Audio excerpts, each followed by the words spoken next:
Have you ever wondered the best way to manage a professional relationship? How do you make contact the first time? How do you let them know what you can do? Once you've made contact, how do you continue that relationship so that you get more and more work from the exact same people? It's often the case that people will choose to work with somebody they've already worked with, especially since they know that person. There's a risk in bringing in somebody that you don't know. Benoit Finck talks about a lot of that in this episode. And really, honestly, it is a masterclass in how to do this right. You know, if you're here and you're not subscribed, I would love if you would subscribe. Also, if you're here and you haven't hit the like button, you haven't hit the bell, go ahead and do that. A lot of that really helps out the channel. On top of it, if you really, really like what I do, then I would love it if you would please join the Patreon. The thing with the Patreon is that everybody in the Patreon not only supports this exact thing that I do, but they also get this episode a week in advance as part of a podcast. So I hope that you all will enjoy it. If that suits your fancy, go join. And I hope you guys enjoy this interview. Talk to you soon. Bye. All right, ladies and gentlemen, we just had a bit of a lighting situation that Finky needed to fix, and I mentioned to him in the middle of it, I said, I know you're a creative because partway through the interview, the lighting changed. You were not comfortable or happy with it, and so you fixed it. So I appreciate that, man. Yeah. So the thing I was just mentioning is that like the employment laws in France are, I don't know if extreme's the word. They're very different than than the United States. They're extremely protective of the workers. Yeah. Whereas in the United States, it's probably the opposite. Yeah, in the US, it's meant to protect the business companies, the businesses. In France, we have a lot of heritage from the 60s and 70s, and we have loads of social benefits, and that means that you need to, you need to, if you're employing someone, you need to come through with them as much as possible. You can't really fire someone unless your whole company is going down and you're like, Like during pandemic, for example, some people were allowed to have unemployment benefits, like temporary unemployment benefits, instead of being paid.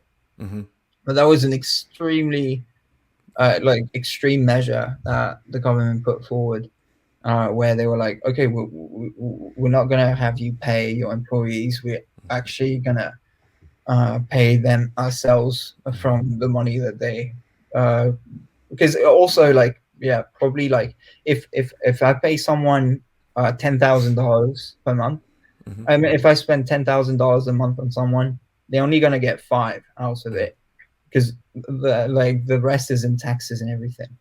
So all this money is then used for other things, and including when we have problems like a pandemic that prevents us from working. But I'm not spending 10,000 on anyone, by the way. It's just a figure. Yeah, well, I will say congratulations on growing your business. I mean, that is a huge thing, and it also sounds like it is well worth it for you to take on such a risk, because that his work, it's crazy, man. Yeah. It was also kind of like inevitable, because I was starting to have too many offers for just me, and I was starting to lose clients because I was booked already on something, and then I was getting a call, and then if the person that already booked me was like, I couldn't get on the other job, but sometimes there's that special director that you always work with, and that's been true to you for years, and you still want to work for him, but you can't let the other company down. So I had to constantly figure out things and stuff, and I had guy that he was like doing replacements for me. But it's a lot simpler if the guy's actually in the company and he's a full part of the company and can just have exactly the same standard as a brand, you know. So yeah. Because last thing you want is to bring somebody in to go do something else, and the person you brought in to not adhere to the standards that you do. Exactly. Yeah. Or even it's like, even, you know, it's just a different dynamic. Because it happened a few times where I sent a freelancer on a job that I was asked to do, and then even just the production company, if they're being shady, they're going to call him back as a freelancer and not me first. That they're supposed what thing that they are supposed to do, even if they're happy with him, they're supposed to call me first because I put them in contact. Gotcha. So yeah, it just like prevents little issues like these. But yeah. Oh, one last thing as well in terms of pricing, which is like something that you can do as you kind of evolve. Is there's another skill that you develop as you move forward, which is framing in general, and like kind of the same skills as like director of photography develops. And like some of my DPs actually told me like you can charge now as well. So I was like, cool. And that's the I think that's the only step up in my pricing that I've ever done. It was after DP told me like, hey, I think you're not charging enough, basically, and like given your skills and everything, you should charge this much, and that's where I kind of moved forward. And he actually said even more than what I dared to go with. He said like, yeah, even more. So I was like, no, I'm not comfortable. That's too much, and it just went like a little bit under. But yeah, it's also like a thing about being comfortable about your rate, because then when people ask you how much it is per day, you can just confidently say it's this much and be fine with it. And afterwards, also, it's a way of not having regrets, even if it sucks, even if the job is just not good. You can be like, well, at least I'm getting paid what I've asked, so it's no issue. So you really do touch on you actually just launched right into the next topic, which is relationships, right? Like you were talking about, well, this is the director that I've had a relationship with effectively since the beginning. I always want to work for him. How much, like, once you go on, like, how let me put it this way. What percentage of jobs are from people that you've already worked for versus for people that you've never worked for before? Well, I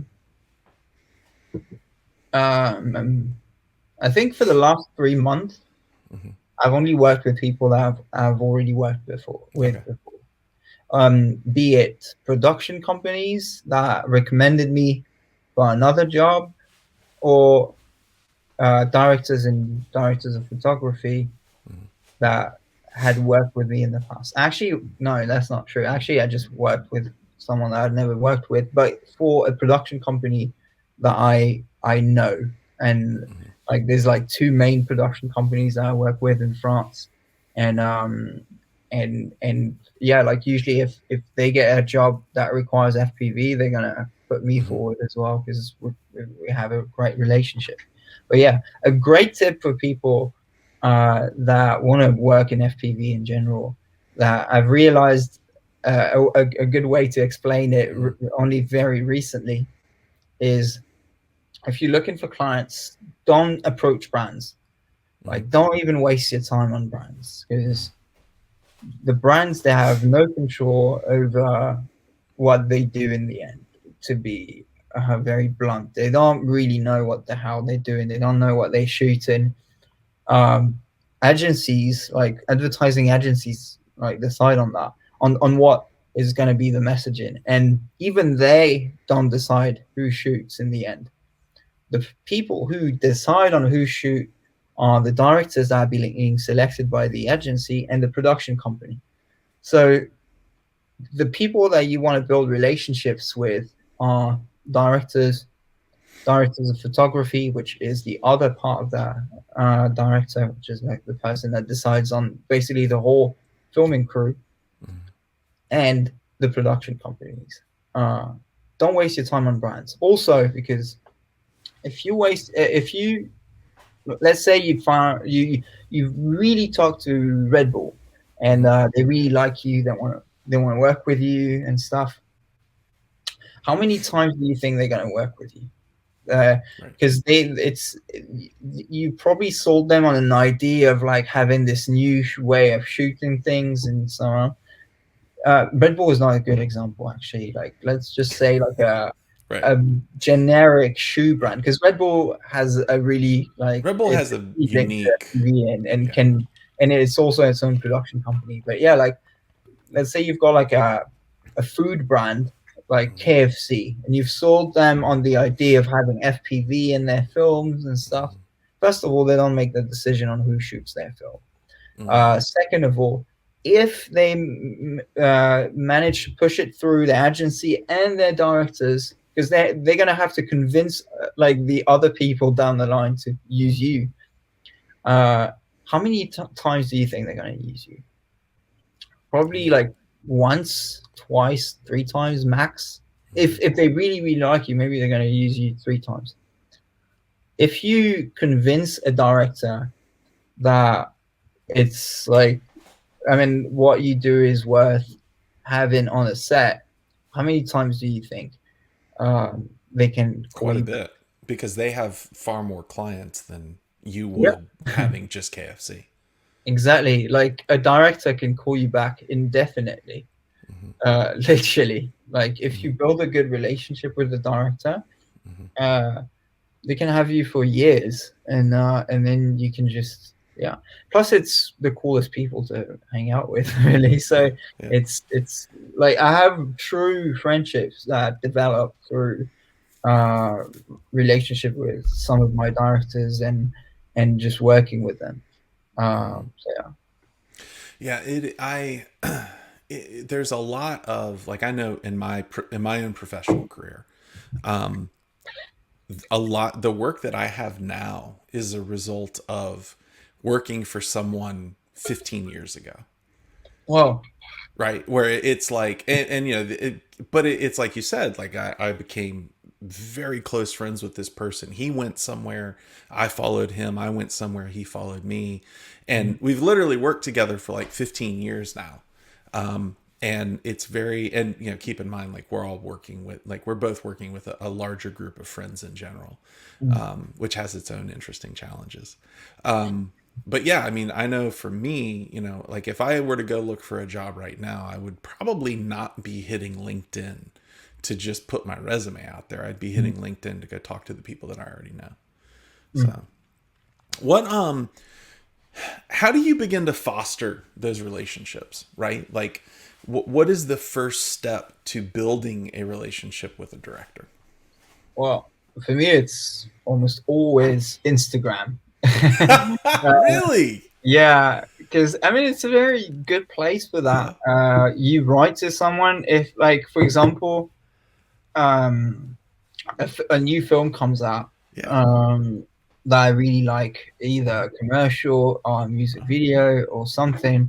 I look up the director, and then I'm like, cool, I just write him on Instagram, and then I just write to them. And we usually say like something very simple, like, hey, I really like what you do. I hope that one day we can work together. And sometimes they respond, and sometimes they hit you up like 6 months in the future. Right.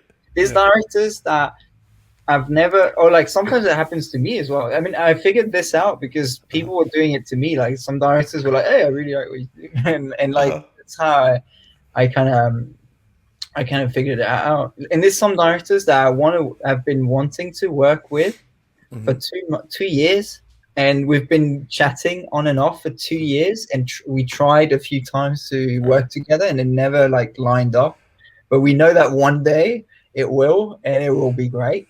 But yeah, it's a funny thing, like where like some people it's almost instant. Like there's like this my favorite director, Valentin Petit. He's like a guy that I saw his ASAP Ferg music video, Floor Seats it's called, and I saw it and I was like, I have to write to this guy instantly. I know that he's French. I'm gonna write to him. I wrote to him and he was like, yeah, like let's have a coffee like tomorrow. I was like, cool. And awesome. the next day we had coffee and we realized that we had so many points in common and so many things, like so many references, so many things that we liked, and he was driven by the same kind of passion as I was.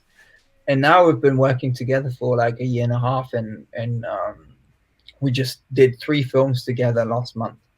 So, whoa. That's my dog. My son. I'm in the shed quarters. My son just came to the door, so my dog is letting me know that there might have been an intruder. Okay. But yeah, like so yeah, I've been. I mean, that's the kind of relationship you want to develop. Some guys that, and you can also like it's like slowly you can become. You can have. No, I mean that's it. Yeah. So so first off, I think I expected like a totally different answer, right? Like I expected you to be like, well, I have these professional circles and but I'm like, oh, Instagram. I literally do that with Facebook Messenger.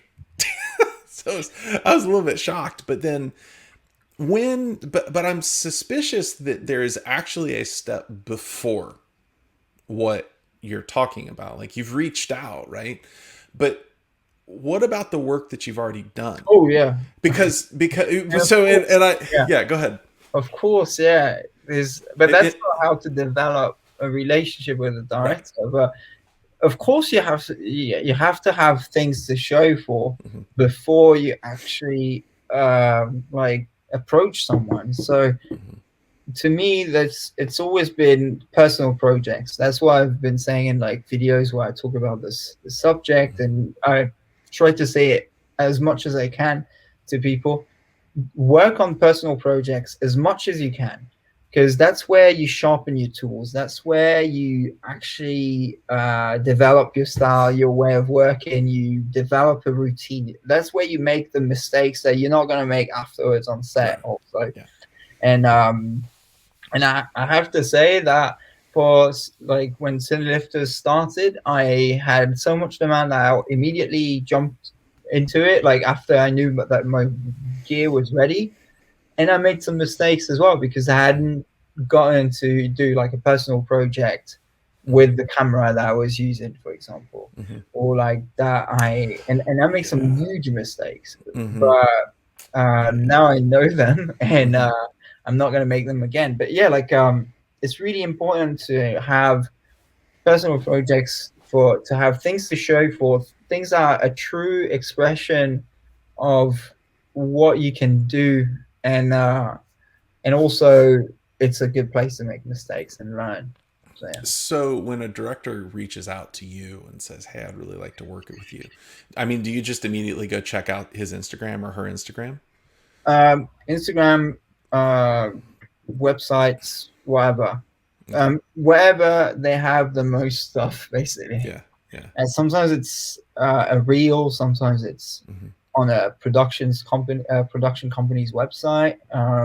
Sometimes it's Instagram, sometimes it's just one music video that I see and I'm like, fuck, I'm working with this dude.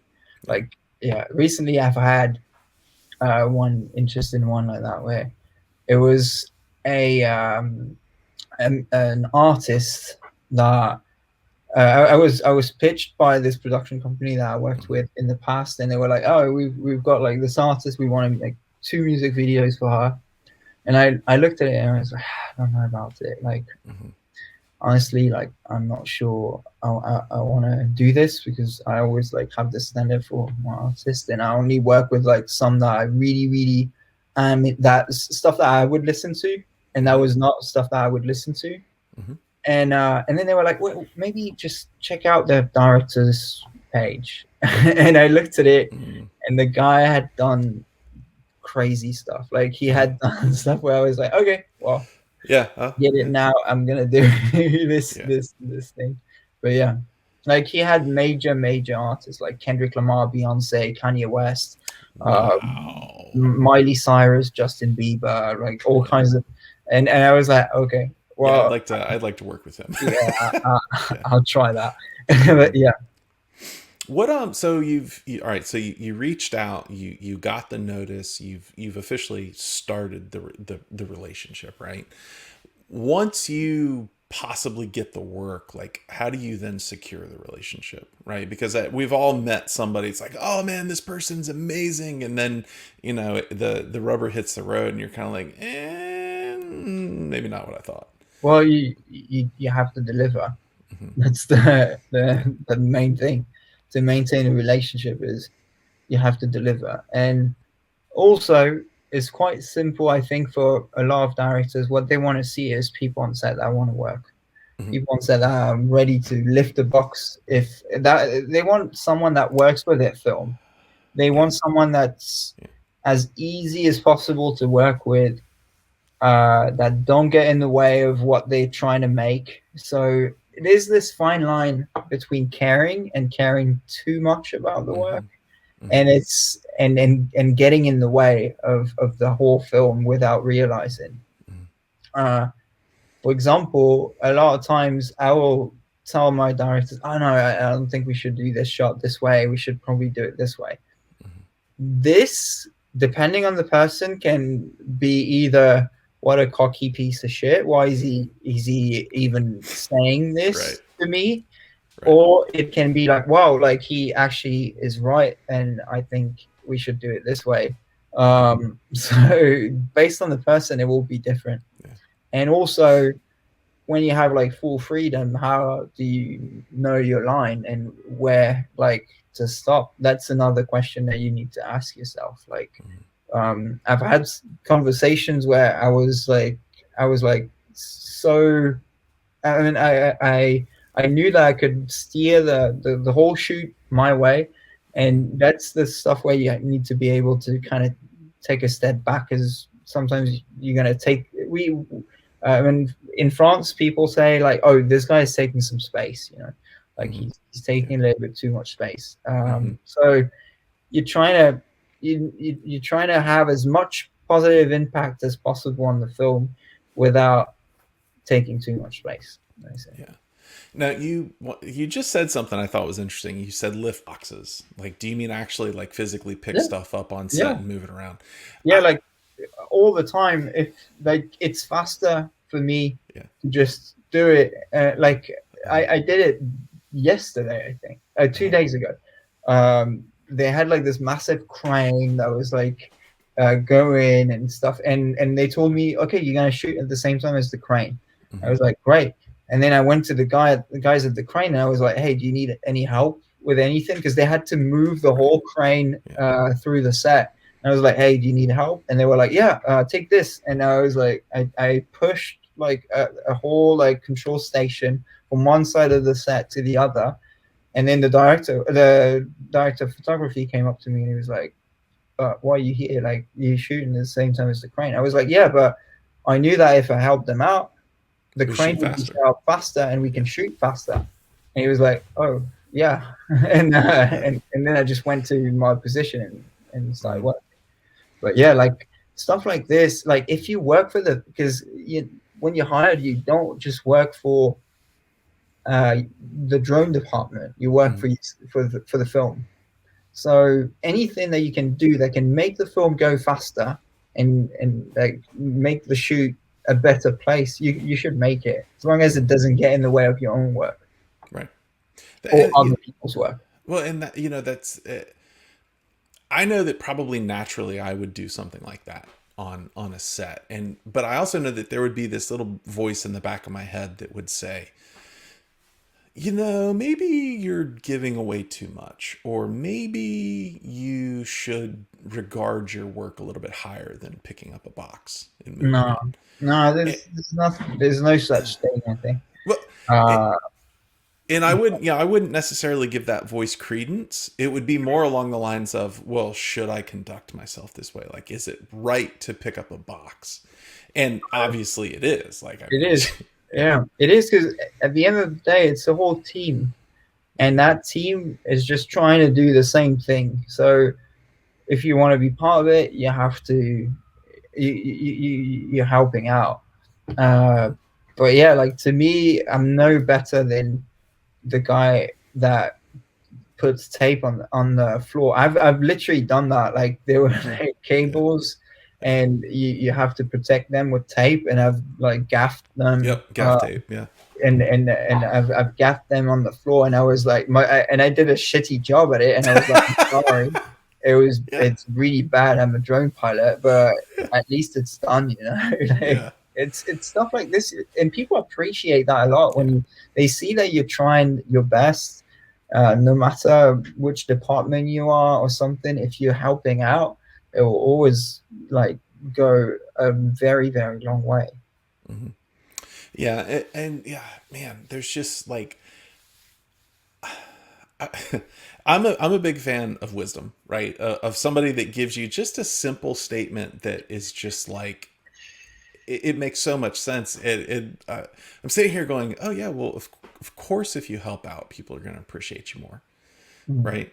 Yeah, so yeah, I mean, as simple as that. Yeah, and I feel like that's something I would say to my kids, right? It's like, hey, listen, I know that you're there to like do this, but go do this as well, and people will appreciate you more. And it's good to hear that kind of thing actually works into, you know, the adult world and even into something as creative as film and whatnot. Yeah, it definitely does.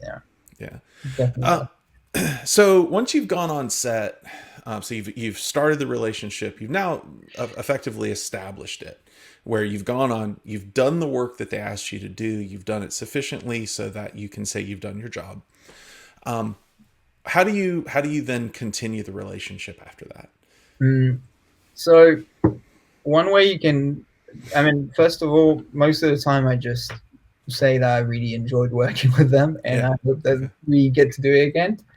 And that's usually it. Then sometimes after that, I'll ask for feedback. Even now, I do it like all the time. Basically, I just ask like, "Are you happy with this? What do you think I could do better next time? Is there anything that bothered you? Anything really?" Like I just try and have like as much feedback as possible. And then I move on to the next step, which is inspire. So every now and then when I get like a good shot, or if I see something good and it makes me think of a director's style or something that I've talked about with someone, I will send that to them and say like, hey, look, now I can do this, or like, look what I just did with this guy. And then they'll be like, oh, that's cool. Or like if I build something new, like a new rig, usually they really like to see the rigs. So if like I can film with a red camera, I'll tell them like, look, now I can film with this red camera, and it's gonna be pretty sweet. And they're like, oh yeah, like, or just like little things like this.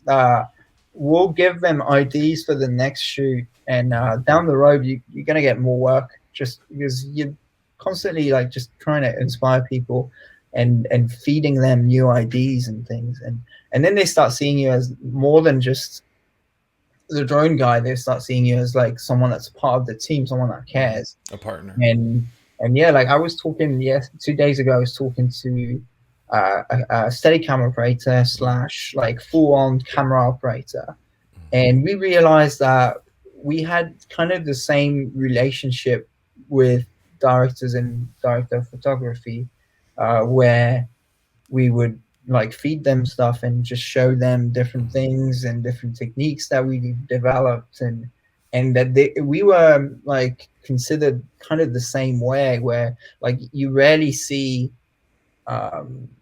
technicians like us sit at there's like a place where they have like screens and they look at everything, and you rarely see them sitting with like the director and the director of photography and just like looking at the screens and giving feedback and stuff. But we do that. We get invited to these tables, sit out and say like, oh, look at this, and like stuff like that. So yeah, that's, I mean, and the common denominator was that we both care so much about everything that we do and like how we do it. So yeah. Yeah, that's good, man. That's like a master class to a degree in how to. I mean, you literally just took us through the entire process, which I really appreciate. And I'm probably going to start using. Yeah. I'll alter it a little bit, but what yeah. it's meant for. Yeah. So hopefully I'll be able to land that job I've been looking for as Dr. Phil's replacement. That's what I'm really hoping for. Well, man, dude, this has been fantastic. Thank you. I always, I love your work and have always had a good time following what you do. And so it's a pleasure to talk to you again. Any other thoughts? How can people get in touch with you or check out your work or? Well, I mean, it's mostly on Instagram these days. So it's Benoit Finck on Instagram, and then there's my YouTube, Finky, and then Facebook. I'm always around in like most Facebook groups about FPV. Okay. There's a cine lifting group that's been pretty big. Also, another bit of news is that we started something called the FPV Circle with another bunch of other professional pilots. There's like Johnny, there's Umagard, there's the guys from Cinequads, there's the Dutch Drone Guards as well, which is Shaggy FPV and Jedi FPV. We've got Luke Bannister, we've got Louis Houllier, and Red FPV and Nilsson FPV. We've got a whole bunch of guys, and it's all under Sergi as well, and Sergi Ross, and it's all under the banner of like X-Blade Media House, and we're trying to kind of build a worldwide collective of professional pilots with very high standard, and and X-Blade is kind of gonna help us out in making this a little bit more official and kind of building connections between all the pilots that are doing that worldwide and providing like the highest standard services to people. I mean, to companies all around. So yeah. All right. I'll put links for all that in the description, and I'm obviously gonna go check it out too. So. All right, man. Well, thank you very much, ladies and gentlemen. This has been the Michael Rollins Show. You have been hanging out with Benoit Finck. And thank you, Benoit, for being at it so late in your evening now. That's all right. It's not that late. But I know. But yeah, dude, I hear you, man. All right, buddy. Ladies and gentlemen, we'll see you next time. Bye. Well, ladies and gentlemen, that is all that we have from Benoit Finck. I really appreciate Benoit coming on. He is not only an amazing pilot, not only incredibly creative, he's just a really good person. And I have always enjoyed my conversations with him. He's down to earth, he has a lot of wisdom, and he is not afraid to talk about it. So I hope that you enjoy that. Next week, there will be a really, really good interview, and I think you're going to enjoy it a lot. And it might have to do with DJI. Talk to you soon. Bye.